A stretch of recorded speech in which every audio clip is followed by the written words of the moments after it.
Hi mga Lods, magandang araw sa inyong lahat. Sana nasa mabuti kayong kalagayan. Meron na naman pala akong i-share sa inyo na isang true to life experience ba na makapag-uugnay sa atin sa Diyos. So itong experience na ito mga Lord, year 2000 pa mga Lods. Doon pa ako nagtatrabaho sa Pilipinas. Bali sa isang kumpanya doon na manufacturing ba na kung na-assign ako sa operator. So sa time na yun, binalita na yung line lang namin na hindi yung buong kumpanya talaga.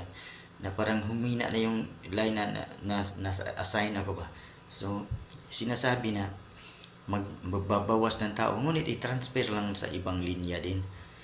So, kaya nabalitaan ko na kaagad na may mga sabi-sabi na naririnig ko ba na siguradong unang i-transfer daw ay kung mag-transfer ng tao ay ako daw kasi nga palagi kasi ako nag-absent dati mga lods kasi palagi ako nagkakasakit, hindi ko ba alam dati na palagi ako nagkakasakit ba.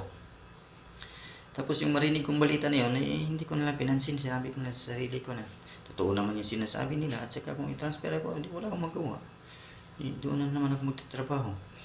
Kaya isang araw, tinawag ko na supervisor namin, sabi niya na magtatanggalan daw ng kuhan kasi humina na daw, kailangan na daw magbawas sa tao, i-transfer doon sa ibang linya. Sabi ko naman sige sir, walang problema sa akin sir. So nung nandun ako sa ibang linya, yung bagong linya na doon ako nagtatrabaho, ay parang ayos para sa akin mga lods ba, kasi parang bago siya ba. Isa lang yung lamisa, tapos ginawa nila akong inspector doon. So ang kuhan, hindi na ako operator, mag-i-inspect na lang ako sa ginagawa nila, yung isang tibo lang ba. So nag-aantay pa ako hanggang matapos sila.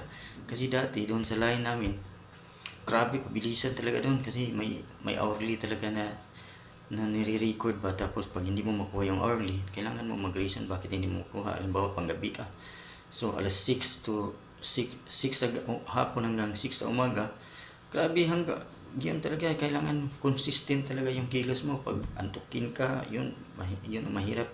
Tapos pagdating ko pa sa bahay, grabe pagod talaga ako kasi parang palaging natutuyuan ako ng pawis ba. So, yun talaga yung kwan. So, pag nandun ako, parang nakaginawa ko. Sabi ko, relax ko pala ako dito. So, pagka binisita ako ng supervisor namin doon sa dati kong supervisor, sabi niya, kumusta ka na dito? Sabi ko naman sa kanya na, sir, okay lang ako dito, sir. So, pagkatapos noon, isang araw nun mga lods, nag-absent na naman ako mga lods. So, habang nandun ako sa bahay mga lods, parang iniisip ko yung mga pangyayari sa buhay ko. Kasi dati kasi kasikatan din yun ng kanta na WhatsApp ng Porn and Blans ba, yung 25 years of my life and still I'm trying to get up that great big hell of hope for destination. Parang ganun ba, kasi parang ganun sa buhay ko kasi 25 years old din ako noon na nangyari mga ganun ba. Tapos naisipan ko yung una talaga namin, yung dati nakatira pa kami sa bahay ng mama ko na palagi kami nag-aaway mag-asawa, kaya sinabihan kami ng mama ko na mas makabubuti sa amin na magbukod na lang. So kaya yun, pagbukod namin mga lods, wala talaga kami mga gamit na dala. Kaya yung anak namin, yung panganay, isa pa lang yung anak namin, tapos may dala ata kami dati na tagabantay sa kanya. Tapos wala kami mga gamit. Yung pagkain na namin, yung mga plato namin, yung gift ba sa kasal namin, yung huwis kasi kami dati kinasal, may mga gift na hindi pa namin nabuksan, binuksan namin, tapos ginawa namin, yung may mga plato na gift doon, ginawa namin plato, tapos sa sahig lang kami kumain kasi wala pa kaming lamisa ba. So nakita kami ng may-ari ng bahay, sabi niya, parang naawa siya sa amin, binigyan muna kami ng panglutuan, pinahiram niya muna kami ba ng kuhan. Tapos hindi ko pa kalimutan yung anak ko dati, yung panganay ba, maliit pa siya, ang tawag niya na hindi pa siya makalagad ba, kuhan pa siya sa gumagapang-gapang pa siya sa sahig. Parang may hinahabol siya, gapang siya ng gapang. Tapos tinignan ko ano yung hinahabol niya. Yun pala yung centipede, yung sa Bisaya, yung hipan, centipede ba yan sa Tagalog. So yun pala yung hinahabol niya. Sabi ko, naku, patay tayo nito. So, grabe talaga mga lods. Kaya unti-unti mga lods, nangutang ako sa co-op dati ng stove, unti-unti parang unti bahay kubo ah. Tapos yung kwarto pa namin dati, yung bubong niya, yung nipa, hindi ko alam sa Tagalog kung anong Tagalog ng nipa. Tapos parang luma na ba, tapos kung pag umulan, malakas yung ulan, pumasok talaga doon sa kwarto yung tubig. Tapos yung nilalagyan namin dati ng damit is karton lang. So yung karton nababasa, pumapasok doon sa mga damit. Kaya nilalaban na naman ang asawa ko. Kasi yung uniform namin dati, white t-shirt ba, sa trabaho. So kaya naisipan namin na bumili ng una yung cabinet ng lagyan ng damit, para masecure yung damit namin ba. Tapos wala kaming TV. Basta yung dala namin dati, electric pan lang na maliit na para sa bata ba, may electric pan siya ba. Tapos na may naglalako dati ng TV stand, kumuha kami kasi sabi namin na ito lang munang unahin natin kasi pag may TV na may lagyan na. Pag tapos na namin yung TV stand, kumuha na naman kami ng TV kasi yung may dati yung zero down payment ba. So umutang kami doon. So may TV na kami doon dati. So yung kaya nung kinaumagahan ng mga lods, yung pumasok na uli sa trabaho, nakasalubong ko yung may kaibigan ako nakasalubong, sinabi niya sa akin na saan daw ako kahapon. Sabi ko, bakit? Sabi niya sa akin, isa ka kasi sa ipapadala sa Japan. Kasi dati mga lods, tunog na tunog sa panahon na yun na may mga inspectors na ipapadala sa Japan. So kaya tumawa lang ako mga lods kasi ang iniisip ko na naman, kinukutya ako nito ba, o parang anong tawag yan sa Tagalog, yung kutya ba, parang ganun ba, parang kuhan sa tumawa lang ako. Sabi ko na kaya kung nandun ako sa trabaho ko, mga 9 o'clock siguro mga lods, sabi ng nilapitan ako yung supervisor namin, yung bago sa linya ko, yung supervisor, sabi niya na punta ka muna doon sa manager's office kasi pinapatawag ka. Kaya parang bigla akong na kaba, ginabahan ako ba, bakit kaya? So pumunta ako doon sa manager's office. Kaya pagdating ko doon, sabi nga ng manager na sinabihan ako na yun, may programa nga gano'n na may ipapadala ng mga inspectors, isa ako sa napili.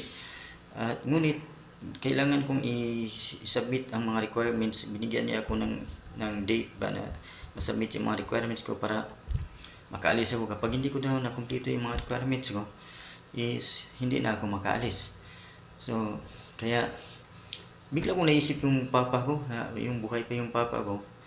Kasi sabi ng papa ko dati nung buhay pa siya, na yung OFW din kasi yung papa ko dati. Tapos yung umuwi siya sa Pilipinas, sabi niya, pina-authenticate ko na yung birth certificate ninyo. Kasi late registration yung mga birth certificate namin eh. Para daw pag mag-apply kami ng abroad ay hindi na kami mahirapan. So kaya sabi ko parang okay sa akin ba. Kaya sabi ang last na sabi ng manager, sabi niya sa akin, magpapakabait daw ako doon. Sabi ko, oh yes sir, okay sir. Binigyan niya na ako ng gate pass, tapos umalis na ako. So nag-secure ng mga requirements. Pagdating ko doon sa bahay, andun yung asawa ko, kasi siguro panggabi sa siguro doon dati. Kasi pareho din kami ng planta, pero yung kumpanya, pero ibang planta siguro siya dati ba. Tapos iba din yung shifting niya sa gabi siya na trabaho. Kaya nandun siya nung umuwi ako, nung nag-gate pass ako. Kaya sabi ko na, yun, ibinalita ko na pupunta ako in Japan, kailangan ma-secure natin itong mga requirements. Kaya pumunta kagad kami ng Talisay sa mama ko, kasi nandun yung mga birth certificate namin eh.